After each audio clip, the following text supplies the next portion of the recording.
Bismillahirrahmanirrahim. Assalamualaikum warahmatullahi wabarakatuh.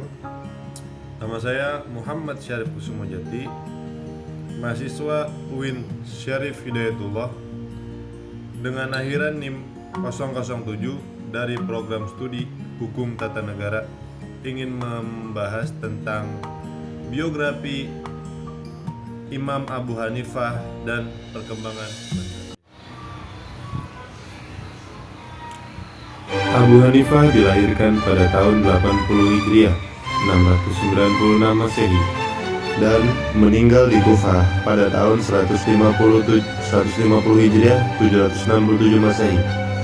Abu Hanifah hidup selama 52 tahun dalam masa Amaliyah dan 18 tahun dalam masa Abbasiyah. Nama beliau dari kecil ialah Nu'man bin Thabit bin Zauta bin Mah. Ayah beliau keturunan dari bangsa Persia atau Kabul, Afghanistan. Tetapi sebelum beliau dilahirkan, ayahnya sudah pindah ke Kufah.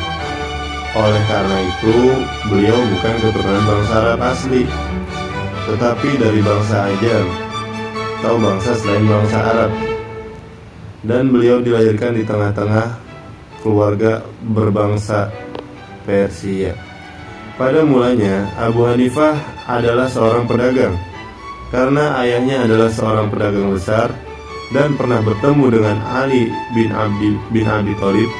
Pada waktu itu, Abu Hanifah belum memusatkan perhatian kepada ilmu. Dia hanya ikut berdagang di pasar, menjual kain sutra. Di samping berniaga, ia tekun menghafal Al-Quran dan amat gemar membacanya.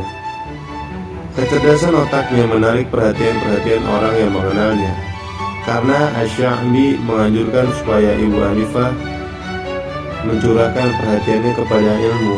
Dengan anjuran Asy-Sya'bi, mulailah Abu Hanifah terjun ke lapangan ilmu.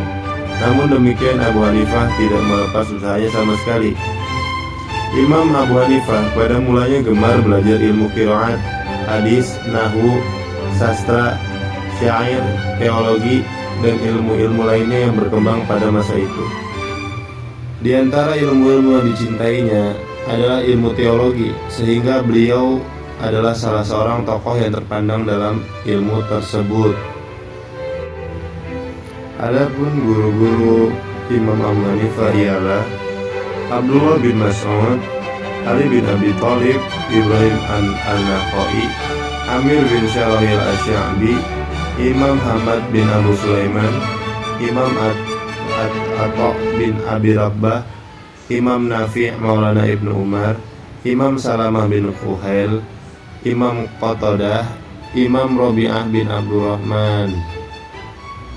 Imam Abu Hanifah mempunyai murid-murid yang paling terkenal, yaitu Imam Abu Yusuf, Ya'qub bin Ibrahim al-Ansari,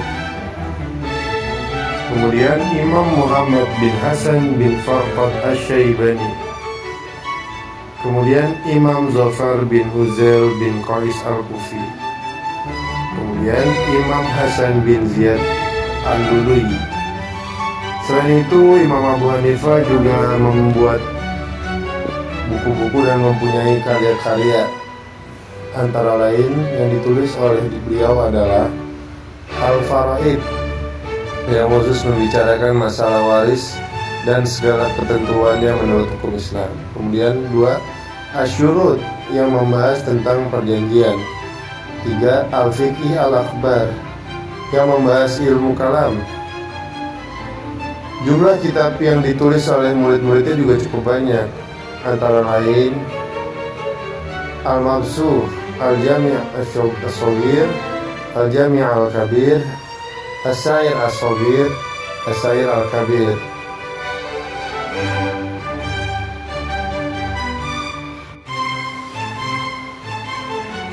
Pola pemikiran Imam Abu Hanifah dalam menetapkan hukum sudah tentu sangat dipengaruhi latar belakang kehidupan serta pendidikannya.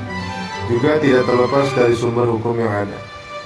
Abu Hanifah dikenal sebagai ulama ar-ra'i dalam menetapkan hukum Islam, baik yang distinbatkan dari Al-Quran ataupun hadis. Beliau juga banyak menggunakan nalar. Sebagaimana telah dikemukakan di atas, Imam Abu Hanifah berijtihad untuk mengistinbatkan hukum. Apabila sebuah masalah tidak terdapat hukum yang qat'i atau mesti bersifat zonni, dengan menggunakan beberapa cara atau metode yang Imam Abu Hanifah gunakan dalam mengistinbatkan hukum adalah dengan berpedoman pada Al-Quran, 2. As-Sunnah, 3. Fatwa-fatwa sahabat, 4. Qiyas, 5. Istihsan, kemudian 6. Ijma, 7. Urf, kemudian para ulama memberi penilaian kepada Abu Hanifah. Di antaranya Al-Fudail bin Iyad berkata, Abu Hanifah adalah seorang yang ahli fikih dan terkenal dengan keilmuannya itu. Selain itu dia juga terkenal dengan kewaraannya, banyak harta. 2. Abdullah ibnu Mubarak berkata, kalau Allah SWT tidak menolong saya melalui Abu Hanifah dan Sufyan Ats-Tsauri, maka saya hanyalah seperti orang biasa. Sebagian ahlul ilmi yang lainnya memberikan tuduhan kepada Abu Hanifah bahwa beliau berpendapat Al-Quran itu makhluk, padahal telah dinukil dari beliau bahwa Al-Quran itu adalah kalam Allah dan pengucapan kita dengan Al-Quran adalah makhluk, dan itu merupakan ahlul haq. Sekian, terima kasih. Sekian penjelasan dari saya tentang biografi Imam Abu Hanifah dan perkembangan mazhabnya. Sekian, wassalamualaikum warahmatullahi wabarakatuh.